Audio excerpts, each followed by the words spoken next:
Bismillahirrahmanirrahim. Assalamualaikum warahmatullahi wabarakatuh. Dulu ketika sahabat punya imam yang lama sekali kalau sholat, sehingga si sahabat yang satu yang petani ini mufarokoh itu memisahkan diri, kemudian imamnya diselip. Itu boleh memang dalam fikih. Kamu niat mufarokoh dulu. Mufarokoh itu niat bahwa kamu memutus hubungan dengan imam, kemudian meneruskan sholat sendiri. Singkat cerita, dua orang ini berdebat, Mu'ad sama Ar-Ra'i yang penggembala ini. Kamu munafik, sholat kok meninggalkan imam. Terus yang satu bilang, kamu keterlaluan, sholatnya lama sekali. Singkat cerita, dua orang ini lapor ke Rasulullah SAW. Uniknya Nabi itu membenarkan yang petani tadi. Kamu Mu'ad jadi masalah. Agama ini tidak boleh jadi problem. Kalau kamu ngimami orang, jangan lama-lama. Di situ ada ibu-ibu yang ditunggui anaknya yang sedang menyusu, banyak petani yang nunggu macam-macam. Kayak pegawai POM ya ditunggu shift temannya, pegawai Indomaret juga gitu, apalagi Grab mungkin ditunggu penumpangnya macam-macam. Sehingga kebaikannya teman-teman yang kerja serabutan begini juga bergantung kebaikan imam tadi. Kalau sholat itu tidak boleh lama-lama, apalagi wiridan, sholatnya aja nggak boleh lama-lama, apalagi wiridannya. Nah, kadang-kadang orang ngira kebaikan tuh nggak ada sempritnya, ada juga. Sholat tuh ya disemprit sama Nabi, kalau terlalu lama juga disalahkan, karena nanti agama ini menjadi apa? Menjadi problematika. Nah, termasuk kebaikan kita ketika membolehkan ya, atau mentoleransi atau mendukung pekerjaan mulai Grab dan lain-lain adalah agama ini rahmatan lil alamin. Dulu ada seorang sahabat tanya, ya Rasulullah, boleh enggak kita ngegeng di perapatan gitu? Kata Nabi, ya jangan kalau bisa, tapi kita harus natahaddasannya, itu tempat kita jagungan di perapatan, di tempat-tempat umum lagi, di halte, terus kata Nabi, enggak apa-apa, tapi fa'atut thoriq haqqaha, kamu harus memberikan hak jalan itu. Apa hak jalan itu? Satu, kamu amar ma'ruf, kalau bisa ya nahi mungkar, kemudian bikin suasana orang lainnya menjadi aman. Nah, ini yang catatan. Kalau hitung saja, yang ikut Grab itu berapa ribu? Nah, ini tuh energi besar. Kalau di atas 100 ribu, hitung ya teman-teman di Grab, 100 ribu. 100 ribu ini kalau soleh semua, atau setengah soleh lah, kalau soleh banget keberatan deh, soleh setengah soleh itu tuh ada, ini sudah saya pikir, ada kebaikan yang menyebar di seluruh Nusantara yang berjumlah 100 ribu. Ini luar biasa. Ada kecelakaan, dia menolong pertama, ada pemerkosaan, menolong pertama, mungkin ada pencurian, ada apa. Maka kata Nabi, kamu kalau harus di jalan itu kamu berkontribusi amar ma'ruf nahi mungkar. Saya sering ke Jogja karena saya mulai 98 di Jogja. Ya sering di terminal malam-malam. Saya ketika kecil itu sering diceritain orang nggak berani ke terminal ini, banyak preman, nggak boleh ke terminal ini karena banyak preman. Ya mulai dari Sumatera, Jawa, hampir seluruh Indonesia. Kalau jam sekian sampai sekian sudah nggak berani karena banyak apa? Preman. Itu uniknya, preman-preman itu selain dulu ditangani tentara dan polisi, itu urusan negara ya kan itu, dan kita ngapresiasi. Itu hilangnya yang permanen itu bukan saja ditangani ABRI dan polisi, TNI dan polisi, tapi ditangani kultur. Banyak mulai orang soleh, santri dagangan di situ, ada ojek mangkal di situ, supir taksi mangkal di situ. Terus di sini orang-orang soleh yang menghalau ketika ada perempuan digoda atau perempuan dicopet atau apa. Terus lama-lama jadi kultur bahwa kebaikan ini dominan. Setelah kebaikan dominan, ini otomatis menyingkir sedikit demi sedikit. Jadi selain negara ini harus melakukan sesuatu yang seharusnya, yaitu menjaga masyarakat dari kriminalitas, sebetulnya yang paling awet dan paling mudah dilakukan itu tadi, kebaikan harus menjadi kultur bersama. Sehingga kalau terminal kemudian ada mbak-mbak jilbaban yang dagang, terus pak-paknya soleh, ada musola yang hidup, ojeknya juga gitu, terus supir taksinya, lalu kebaikan ini menjadi nilai bersama. Saking jadi nilai bersama, ibu-ibu yang takut atas dirinya nggak ngojek kecuali pak ini karena terkenal amanah, nggak naksi kecuali pak ini karena terkenal amanah. Dan kita Indonesia itu ingin seperti itu, sehingga amanah ini menjadi nilai bersama dan otomatis menjadi keamanan bersama. Corong Jawa itu tego nitipno anake karena dijamin aman, tego nitipkan istrinya juga karena dijamin aman.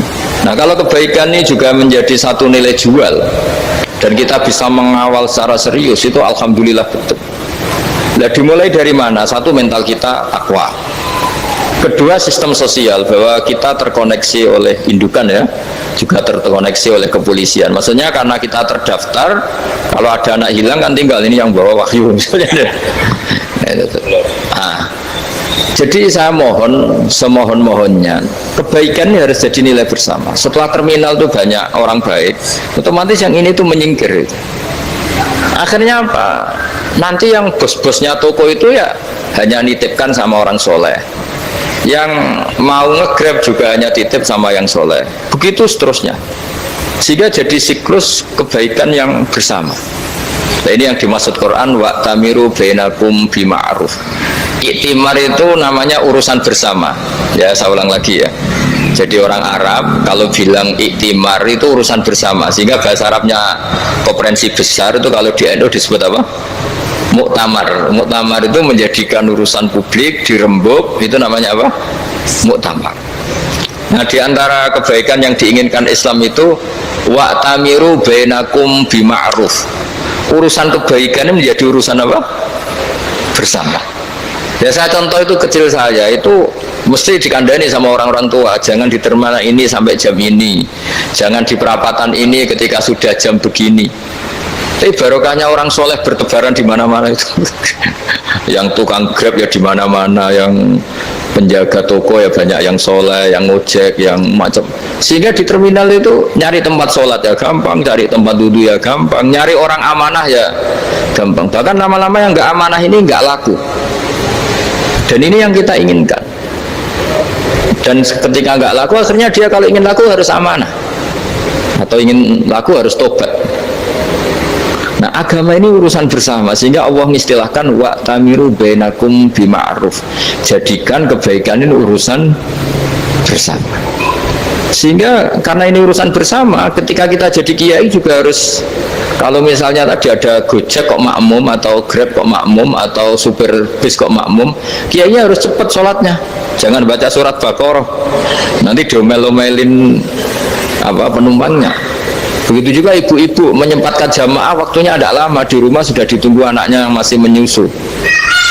Makanya Nabi ngendikan idza amma ahadukum as-sholata falyukhaffif. Kalau kamu jadi imam, sholatnya harus relatif cepat.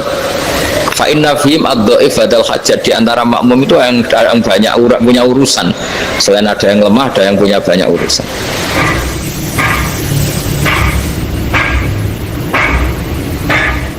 Nah, terus ketiga, masalah kekayaan hati. Kekayaan hati ini penting sekali karena rata-rata teman di Grab itu kan miskin lah. Tapi jangan miskin sampai miskin hati itu. Bahwa kamu nyari nafkah itu sudah ibadah, berkelana di bumi Allah juga ibadah, menyaksikan macam-macamnya orang itu juga ibadah. Bahkan menambah khazanah ilmu. Di antara warisan ilmu yang kita dapatkan dari Rasulullah SAW, misalnya kamu jalan-jalan, punya kaki dua, punya tangan dua. Gara-gara jalan-jalan sering ngerti orang yang buntung. Alhamdulillah meskipun saya hanya Grab masih punya kaki itu. Terus ketemu orang buta ya gitu. Alhamdulillah ladzi afani mimma btalaka bih.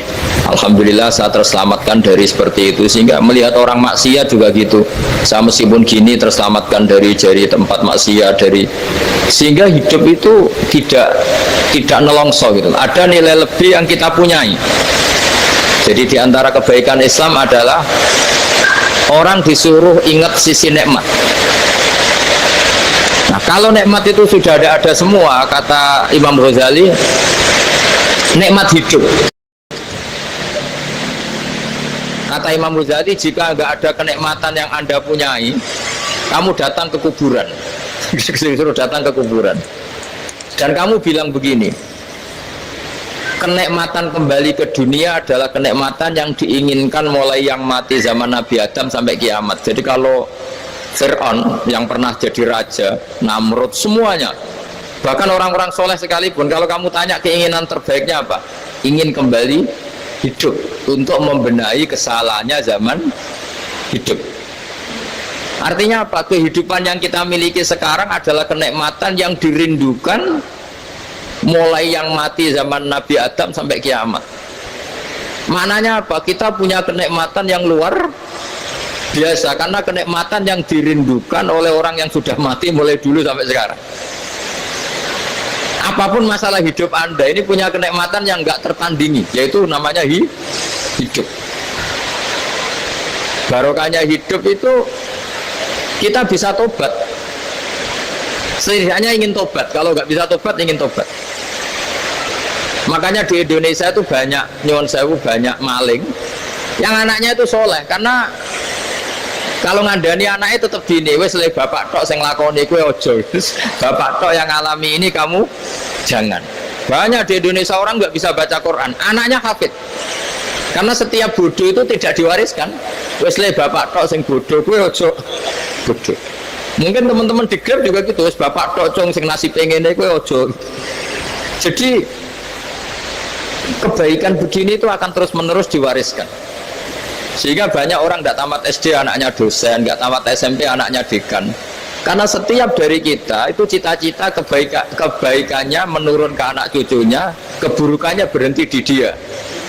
Cara wong Jawa itu bapak tok sing lakoni. Nah, di sini saya jelaskan tentang kekayaan rohani. Jadi saya mohon ketika Anda jalan-jalan nganter penumpang itu harus sering muji Allah Subhanahu wa taala. Ya, saya bacakan ayatnya, at-taibunal abidunal hamidun. Orang baik itu yang tobat, yang ahli ibadah. Di antara definisinya itu as-saihun, yang sering jalan-jalan. Siaka itu jalan-jalan. Jadi orang paling bejo sak dunia itu sampai harus jalan-jalan ibadah dapat uang. Tapi syaratnya ibadah. Sekali tidak ibadah dapatnya masalah kan? Sering gonjekkan orang cantik terus ingat istrinya tidak cantik. Sering gonjekkan orang yang sopan, yang santun terus ingat andekan ini istri saya di rumah rewel gitu. Jadi kalau kamu tidak taat itu adanya penyesalan. Di lampu merah ada orang naik Ferrari, naik Alphard, sementara kamu di rumah hanya mobil butut, kadang malah tidak punya mobil. Jadi kekayaan rohani itu dimulai dari mana? Dimulai dari taat. Cara berpikir itu taat, bukan maksiat. Sekali Anda cara berpikir maksiat, maka adanya hanya penyesalan. Semakin pengalaman di luar, semakin penyesalan.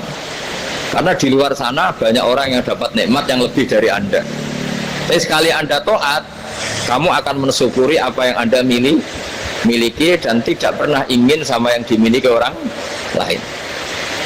Sehingga orang-orang yang sering pergi itu sama Allah dipuji. Jadi tidak ada nabi kecuali di antara ibadahnya itu jalan-jalan, fasiru fil ardi. Sehingga semua nabi itu mesti pernah melakukan perjalanan internasional. Rasulullah Muhammad SAW pernah jalan-jalan sampai ke Syam, padahal beliau orang Mekah. Nabi Ibrahim yang orang Syam pernah perjalanan sampai ke Mekah. Karena di antara kearifan itu ya dimulai dari apa? Jalan-jalan tadi. Kamu ngerti orang yang macam-macam. Makanya di antara kebaikan umatku kata Nabi itu siyahah fil ard, sering berkelana, tapi tentu untuk mengambil pelajaran. At-taibunal abidunal hamidun as-saihun. Nah, agama mensupport itu, sehingga kata Nabi jika ada orang kok sholat qobliyah, ba'diyah semuanya di masjid, sama Nabi ditegur, la taj'alu buyutakum kuburan, rumah kamu jangan jadikan kuburan, harus dapat jatah apa? Sholat. Kata ulama kalau ada orang sering sholat di satu titik itu ditegur, kamu harus ganti titik yang lain supaya saksi bahwa kamu di bumi sholat itu banyak. Jadi kita ya punya nilai positif juga tentang apa, karena kita sering siyahah, kalau bahasa Arabnya itu sering keluyuran, saksi kita kebaikan juga banyak. Tapi pesan saya paling pokok tadi ya, jadikan komunitas kebaikan itu punya nilai jual. Syukur-syukur fid dunya hasanah wa fil akhirati hasanah. Ya kita bersyukurlah di Indonesia itu. Saya masih ingat kecil saya itu ya sekitar saya umur 15-14 tahun. Setiap mau pergi itu pesannya orang-orang yang sering pergi itu jangan masuk terminal jam ini di perapatan ini, karena yang namanya preman itu dulu dominan. Sekarang sampai jam 2 ada orang pakai jilbab, kadang ya orang pakai peci, yang nggak pakai peci pun ke musola sholat terus. Yes, pokoknya kebaikan itu jadi komunitas dan jadi nilai jual. Bahkan tadi misalnya ibu-ibu yang pergi malam itu kan mesti ada orang-orang yang jadi langganannya karena terkenal apa? Amanah. Yang dititipi anak juga pilih orang yang terkenal apa? Amanah. Nah, nilai amanah ini harus kita jaga terus supaya kamu ya bisa bekerja, orang lain juga nyaman karena amanah tadi, Allah juga senang karena amanah itu perintahnya Allah Subhanahu wa ta'ala. Dan Indonesia harus menuju ke sana. Pemimpin juga harus gitu. Pemimpin bawaannya amanah, bawaannya apa, yang memilih dia juga senang karena nggak malu lah. Tapi kalau kita milih ternyata kita pilih tahu-tahu ditangkap KPK kan ya malu gitu. Dulu kita kampanye mati-matian ternyata dia ditangkap KPK. Tapi kalau dia amanah kan dia senang.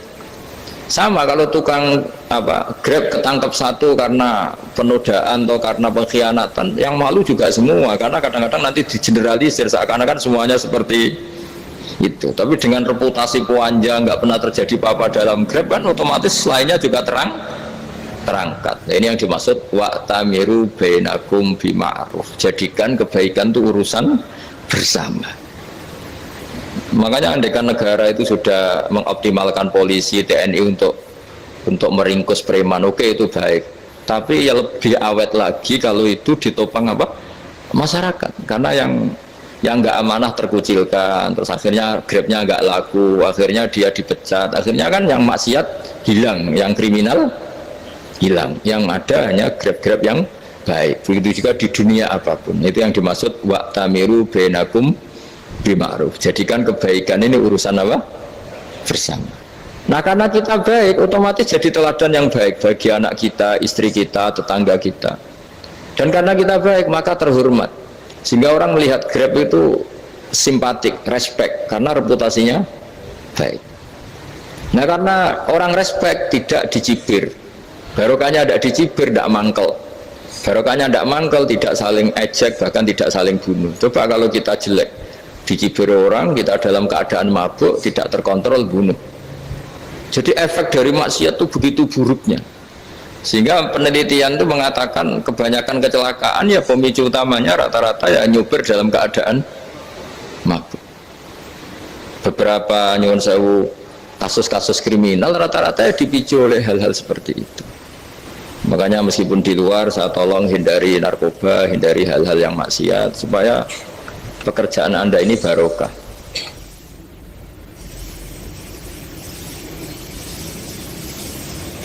Kemudian yang terakhir saya beri ijazah tentang Al-Fatihah ya, karena ini surat yang populer. Kalau saya ijazahi Quran 30 juz pasti sampean nggak hafal. Atau ijazah surat Baqarah, kalau mau Baqarah mau.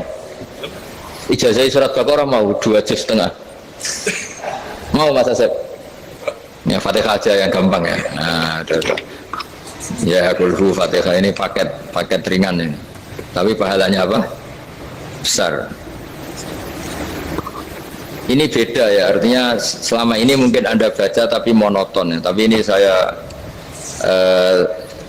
bacakan teks aslinya tentang istilahnya itu mazaya itu kelebihannya Fatihah. Saya baca Arabnya dulu, nanti ini terakhir ya, ijazah tadi kan saran-saran umum tentang sosial ya, pokoknya jadikan kebaikan itu punya nilai sosial yang baik lah. Jadi nanti orang yang nggak amanah nggak laku ya, calon bupati, gubernur, presiden yang nggak amanah juga nggak laku.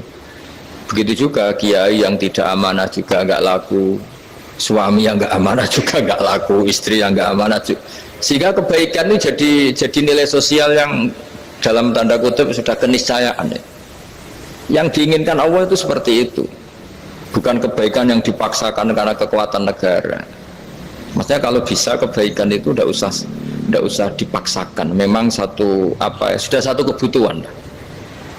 Tak cerita-cerita di negara maju itu, bahkan apapun jatuh itu nggak ada yang ngambil itu. Makanya gambarannya Mekah Medina kan gitu kan, barang jatuh nggak ada yang berani ngambil, itu saking sudah jadi sistem.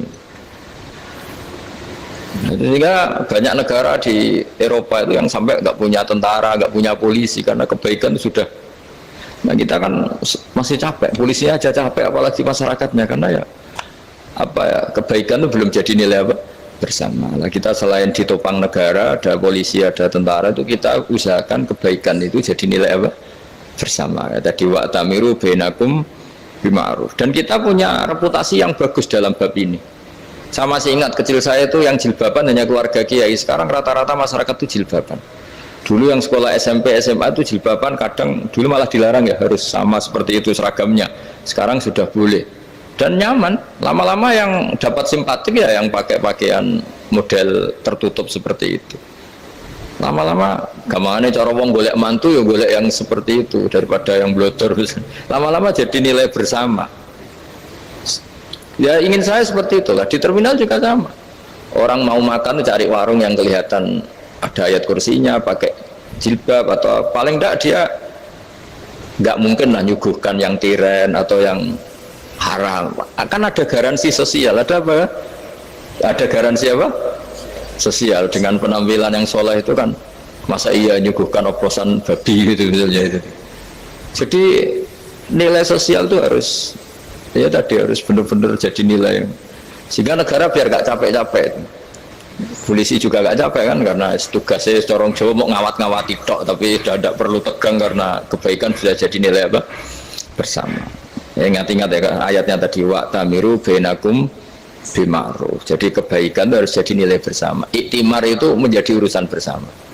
Makanya kalau kita rapat besar disebut apa muktamar. Muktamar itu urusan bersama. Ya tadi imamnya sholat juga menopang Gojek karena nggak lama-lama nopang Grab, nopang Kernet, nopang penjaga Indomaret, penjaga bensin, pom bensin. Nah dia hanya punya waktu 5 menit terus imamnya baca Baqarah kan. Iya imamnya mursyid, mungkin dia tambah lama tambah dapat aplaus dari muhibbinnya, tapi makmumnya dia tambah lama tambah dapat penghormatan dari pecintanya, tapi kitanya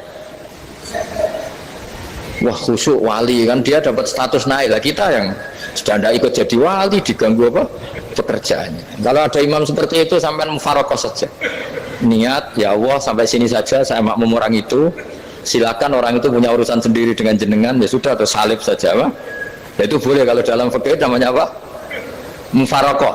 Mufarokoh itu niat, tapi kamu jangan langsung selonong mufarokoh, niat dulu pamit sama Allah bahwa sekarang mau mufarokoh. Ya, tapi ya jadi sholat yang aneh kan, imamnya masih rukuk, kamu terus sujud, terus apa-apa selesai ya. Mungkin dalam pandangan itu orang lain ini maksudnya makmum gimana ini kok begini. Tapi sudahlah Allah Maha tahu. Nah, insya Allah dimaklumi. Ya saya baca tentang Fatihah ya, karena sampean pasti sering baca Fatihah. Supaya apa sekaligus jadi jimat lah gitu. Jadi kalau kamu sering di jalan-jalan yang mungkin sepi atau mungkin kan tidak semua teman Grab itu nasibnya bagus yang di Semarang Jogja, mungkin yang di Kalimantan di Papua kan ada yang 10 kilo gak ketemu rumah ya kan, yang lihat di TV-TV itu kan kasihan kan, sudah 10 kilo gak ketemu rumah, penumpangnya kewekar preman tuh kan, ini makan orang enggak kan udah kan ujiannya dua. Kalau penumpangnya cantik dia kecoba syahwat, kalau preman takut, jadi orang itu selalu ujian itu. Sing sedengan itu kan jarang orang itu. Jadi kalau penumpangnya perempuan cantik ujiannya itu syahwat, kalau preman ujiannya ketakutan. Kalau orang yang lemah bau uang ujiannya kamu ingin garong. Jadi hidup itu memang semuanya ujian. Liyabluwakum ayyukum ahsanu amala. Makanya saya sering ditanya oleh teman-teman, Gus, nah ujiannya kenal wong wedok elek piye? Sama, kenal wong ayu ujiannya syahwat, kenal wong elek ujiannya ngenyek, itu sama-sama dosa. Syahwat ya dosa, ngenyek juga dosa. Elek keriting untuk metu ya dosa, ngomong gitu. Kadang-kadang orang berpikir enak kancanan wong elek gak dosa. Kata siapa kancanan wong elek itu ya dosa, karena bawaannya ngenyek. Ngenyek itu menyepelekan itu. Makanya saya itu ya nggak mau berteman sampean. Nanti kan bawaannya ngenyek atau seneng ya tidak tahu. Ya sudah ada takdir saja, kalau ketemu ya tak ulang ngaji gitu. Tapi ini ngaji terakhir, setelah ini ngaji biasa aja, tidak usah resmi gini. Ngaji kok resmi aneh. Pokoknya nanti suatu saat kalau pandemi sudah berlalu saya akan ngaji Rebonan, ini ngaji. Ini ngaji yang kurang bagus karena ngatur kiai kurang berkah ini. Nanti tapi ya lumayan lah masih mau ngaji. Ngaji kok tanggal ini jam ini. Sekarang suatu saat kamu tak panggil, Mas Wahyu datang ke sini jam ini, tidak mesti bisa. Mungkin pas ada acara apa, maaf ke sini pas ngecek pas apa. Jadi ya sudah, tapi tak maafkan, enggak apa-apa. Takbir ya. Tak bacakan supaya sampean tahu keramatnya Bismillah. Nah sebelum saya bacakan Bismillah Fatihah, tak beritahu tentang ilmu tafsirnya karena ini penting sekali. Fatihah itu dawuhnya Allah, tentu itu dawuhnya Allah. Saya ulang lagi, itu kalam Allah. Tapi yang sudah diberikan kesampaian ke kita semua, sehingga seakan-akan itu menjadi dawuhnya kita ke Allah. Jangan salah loh ya, Fatihah itu dawuh Allah, tapi sudah diberikan ke kita, sehingga posisi kita itu yang punya itu. Nah kenapa ini perlu dijelaskan? Karena nanti ada kalimat iyyaka na'budu wa iyyaka nasta'in. Kalau itu masih kalam Allah, berarti Allah ngomong ke kamu, ngendikan ke kamu, kepadamu aku menyembah. Masa Allah menyembah kamu? Nah sehingga ilmu tafsir itu menyelesaikan itu dulu ya. Saya ulang lagi ya, sebelum sampean sering baca Fatihah, aku yakin ya sering baca, tapi barokahnya tidak paham itu tidak pernah janggal. Enggak paham itu ya penting supaya tidak iskal, tidak janggal. Sebetulnya di kalimat itu ada yang janggal. Kalau Fatihah itu kalimatnya Allah atau kalam Allah, bagaimana dengan kata-kata iyyaka na'budu? Masa Allah ngendikan ke kita, kepadamu kami menyembah? Masa Allah menyembah kita? Maka penyelesaiannya secara ilmu tafsir gimana? Semua ulama mengatakan, bukan satu dua, semuanya mengatakan di Fatihah itu semuanya diberi kawalan kalimat. Saya ulang lagi ya, di Fatihah itu semuanya diberi awalan kalimat qulu, katakan wahai hambaku begini ya, katakan wahai hambaku begini. Nah begini ini pelajaran dari Allah yang sudah diberikan ke kita, terus kita mengatakan bismillahirrahmanirrahim alhamdulillahirabbil, termasuk kita mengatakan iyyaka na'budu wa iyyaka nasta'in. Jangan bayangkan Allah ngendikan ke kita. Kalau Allah ngendikan kita berarti gini, hei Wahyu, ihdinas siratal mustaqim, tunjukkan saya jalan yang benar. Nah nanti kamu terus, ya Allah, Anda aja minta tolong saya minta tolong siapa? Kan jadi panjang kan. Ya saya ulang lagi ya, jadi itu di Ulumul Quran diterangkan gimana sebelum baca Fatihah ya. Fatihah itu kalamullah, ngendikannya Allah, tapi yang sudah diajarkan ke kita dan sudah milik kita, sehingga kalimat itu menjadi milik kita. Tapi ya kalamullah, tetap kalamullah, tapi sudah menjadi milik kita. Udah paham ya? Ya pinter nah. Ya, karena kalau tanpa penjelasan seperti ini, Anda akan iskal. Bagaimana Allah iskal itu janggal? Bagaimana Allah mengatakan iya karena butuh? Kan jadi aneh kan? Ya, jadi tak jelaskan secara ilmiah ya. Jadi kata ulama-ulama tafsir, ayat-ayat Quran seperti ini sebetulnya dimulai dari qulu apa? Meskipun nggak dilafatkan. Itu kan sama dengan qul huwallahu ahad Muhammad, katakan kalau Tuhan itu satu. Ya namanya Quran itu kan kalam Allah, membina nabinya, membina umatnya. Makanya dikatakan atau enggak, di sini tersembunyi kata qulu, katakan. Ya. Jadi ya ibarat apa itu? Kamu ngajari anak kamu lah, le panggil jenengan bapak kulo. Itu maksudnya anak itu, kalimat itu kalimat kamu, tapi kamu ajarkan ke anak kamu. Terus anak kamu bilang, Pak jenengan bapak kulo. Nah ketika kamu mengatakan jenengan, bukan kamu mengatakan jenengan anakku, berarti anakmu itu bapakmu, kan lucu kan. Anak kamu ajari jenengan bapak kulo, kamu engkau bapak saya. Terus anak kamu mengulang jenengan atau kamu bapak saya.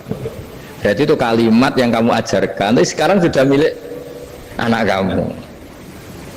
Kalau itu kalimat kamu kan lucu, masa anak kamu bilang bapak. Nah itu seperti itu. Jadi ulama memberi solusi atau jawaban iyyaka na'budu wa iya, itu sebelumnya ada kata-kata qulu, katakan wahai hambaku, hubungan kamu dengan saya adalah katakan iyyaka na'budu wa iyyaka nasta'in. Terus hubungan kamu dengan saya katakan juga dalam doamu ihdinas siratal mustaqim. Jelas ya, jadi itu kalam Allah yang sudah milik kita karena diajarkan Allah untuk kita. Dong ya? Ya dong ya, gak jelas ya. Tapi bagus, gak jelas itu bagus. Kalau kamu jelas gak jadi dikrem, jadi gubernur. Min azimi fadliha kasratu asma'iha wa fadail ukhra. Ini cerita dramatisnya surat Al-Fatihah. Qala Abu Hurairah radhiyallahu anhu inna iblisa ranna khina unsikat Al-Fatihah. Jadi iblis itu begitu kesakitan. Ini kitab Abwaabul Farad karangannya Syekh Muhammad Alawi, juga kutipan dari beberapa kitab. Yang jelas beliau sendiri juga ngutip dari beberapa riwayat di beberapa hadis. Halaman 1, 2, 3. Ketika Fatihah turun itu iblis kesakitan. Kayak orang sakit gigi lah, tersiksa sisanya karena turunnya surat apa? Al-Fatihah. Artinya kalau Anda baca Fatihah dijiwai, maka Anda melemahkan setan, melemahkan iblis. Wa qala Mujahid, khina unzilat Fatihatul kitab ronna fastama indahu asyayatin. Jadi ketika Fatihah itu turun, iblis itu terkapar lah kira-kira. Sampai dijenguk banyak setan. Jadi kemana di ICU lah kira-kira gitu kalau sekarang itu. Entah COVID entah enggak tahu. Pokoknya di ICU sampai dijenguk banyak setan. Enggak tahu bawa apa enggak tahu. Pokoknya dijenguk banyak setan. Mana yang nyangoni karena ini apa? Ketuanya apa? Pingsan, sakit.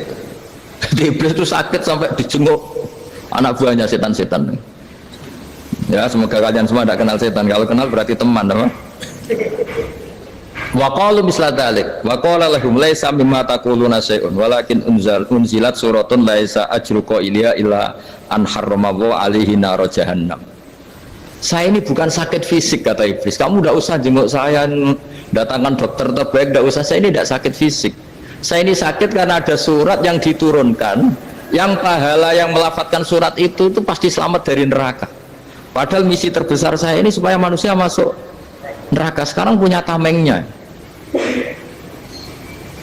Mulai pusing kan? Ya seperti orang lah, goda sampean ternyata sampean setia, itu kan pusing. Nah ternyata tidak setia, itu yang akhirnya ribet kan itu. Jadi iblis itu cita-cita terbesarnya kan semua orang itu masuk neraka. Nah sekarang turun satu surat yang gara-gara surat itu siapapun yang baca dijamin selamat dari neraka. Jadi walakin unzilat suratun laisa ajru qailiha illa an harramahu alaihi nar jahannam. Karena jadi dia shock lah, kalau orang di Jawa itu bilang shock. Aduh sial nasib saya ini umat nggak bisa saya goda lagi karena punya tamengnya tadi punya. Qad tolakai dukum wa makrukum. Rekayasa kalian sekarang itu tidak ada gunanya semua. Nah ini alhamdulillah di Indonesia kelihatan kan banyak yang miskin, banyak yang susah. Tapi selagi mereka masih sholat, tuh keinginan mencari halal itu masih tinggi. Kayak apa kita di tengah kota, jauh dari anak istri, jauh dari tetangga. Biasanya kalau orang jauh dari anak istri, tetangga kan sakar PDW. Tapi yang soleh masih banyak, sudah jauh dari keluarga tetap lurus. Loh, kalau yang dekat lurus kan wajar, konangan wong akeh kan. Ini sudah jauh masih lurus. Nah ini nggak lepas dari barokahnya surat apa? Surat Fatihah tadi. Jadi karena ada surat yang menjamin pelafalnya atau qailiha terbebas dari api neraka. Wa qalat as-sayatinu lahu is ayyusai'in ta'muruna ya maulana. Faqala lahum idhabu wajtahidu hatta tukhfilu qulubahum hatta la yaqulu hadhihi surah. Lalu kita gimana, jari para setan begitu. Lalu kita gimana? Terus kata iblis, sudah bikin mereka lupa sehingga tidak baca lagi. Selagi masih baca kita pasti keok. Jadi kalau sampean sudah jarang baca Fatihah itu berarti sudah bagian dari kemenangan apa? Iblis. Jadi kalau sampean sudah jarang baca Fatihah itu berarti bagian dari kekalahan Anda, kemenangan iblis. Masih sering baca? Alhamdulillah. Berapa kali? Saya pertama kali sholat. Terus apa lagi? Ya, kalau ngajar itu juga sering juga. Kok 5 kali tok itu? Berarti pas sholat fardu tok itu? Enggak 5 kali itu mendingan itu 17. Kamu itu ngitungnya jangan 5 ini. 5 waktu itu berarti lumayan ya? Berapa? 17 ya? Iya. 17 ya? Ya 17, tapi kalau makmum tuh sering separuh kan, apalagi makmum terawih ya kan, makmum terawih itu bacanya Fatihah ada yang sempurna enggak ya? Ya enggak lah, baru alhamdulillah rabbil alamin mampu ruko ikut ruko ini gitu. Makmum kan Yang terawih loh Mas. Kalau terawih jarang sempurna ya. Fatihahnya itu. Kan imam sudah ruko. Kamu bacanya Fatihah sampai mana tuh? Baru setengah ya. Ya paling pas terawih aja kan tidak sempurna ya. Apalagi kalau imamnya sing kilat tuh, waduh malah.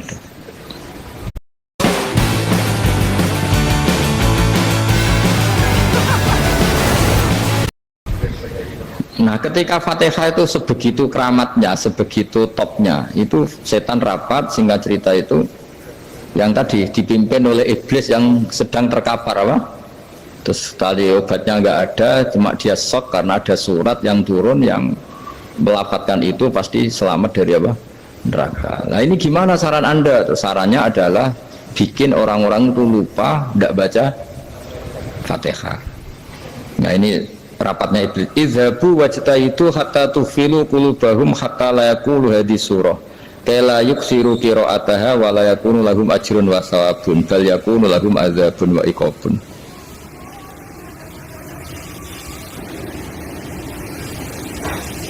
Jadi saya mohon selama ini Anda sudah baca, tapi mungkin hanya rutin saja. Napa rutin saja? Tapi barokahnya ngaji ini kamu punya kekuatan atau punya semangat membaca karena ini surat yang luar biasa. Ibarat gini, kalau saya tanya, saya juga sering mikir, masa Gus hanya surat kok punya kekuatan seperti itu? Di dunia ini kata Allah, mulai Nabi Adam sampai kiamat, nggak ada yang bisa menandingi kekuatan kalimah. Kalimah itu kata-kata, nggak ada yang bisa menandingi kata-kata. Misalnya Anda nge-grab berangkat istri cuek, berangkat cuek, itu beda dengan ketika meskipun satu kalimat, wes Pak, muga-muga dilindungi pangeran, mungkin jenengan selamat, itu menjadi teduh dan semangatnya luar biasa karena kayak mendapat support. Jadi kira-kira kalimat itu hubungannya kita dengan Allah. Fatihah itu seperti itu. Kamu melafadzkan satu kata-kata yang dibenarkan langit bumi, dibenarkan aras, dibenarkan malaikat, dibenarkan semua penghuni di dunia ini. Sehingga itu efeknya luar biasa. Itu seperti gini ya, kamu cerai sama istri, terus nikah lagi katut babon. 10 tahun anak kamu dididik, ibunya benci kamu. Dan memang Anda layak dibenci. Dididik. Dan sampai nggak pernah manggil kamu Pak. Suatu saat kamu tentu rindu kan ingin dipanggil bapak oleh anak kamu. Suatu saat anak ini manggil kamu Pak E.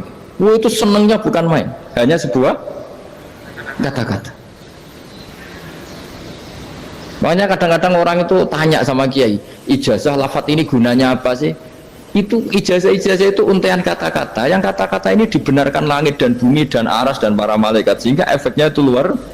Nah ibarat seperti itulah, kamu melafadzkan Fatihah itu melafadzkan kata-kata yang dibenarkan Allah dan Rasul dan semua malaikat, semua penghuni langit, maka ini efeknya pasti luar. Nah di sini lah orang-orang dulu itu tahu keramatnya itu, sehingga ketika melawan Belanda, melawan Jepang dulu itu kalimat-kalimat itu menjadi mantra yang luar biasa. Doa lah, doa yang luar biasa. Tapi di era modern karena orang sudah tidak ngerti itu, dianggap itu mantra, jimat, khurafat, bid'ah, waduh ribet menemal. Sebetulnya tidak seperti itu. Memang kata-kata ini kekuatannya luar biasa. Sama kesakitan hati kamu juga karena itu. Snojek wangilan. Lha Pak di bojo kok kowe gagahe tok kere. Wah, iku seling terus. Padahal kalimat itu kan tidak melukai secara fisik, tapi apa kerjanya sesuk sarasa-rasen. Karena terus dengan pengadilan seperti itu kan, ngapain kerja demi perempuan yang seperti ini? Lagi-lagi kata-kata ini luar. Nah bayangkan kalau kata-kata itu adalah kalimat yang diajarkan Allah lewat Rasulnya, lewat malaikat Jibril. Kayak apa kekuatannya itu? Nah, kira-kira Fatihah itu gitu. Kalimat yang baik, kalimatan thayyibah diajarkan oleh Allah dan Rasul.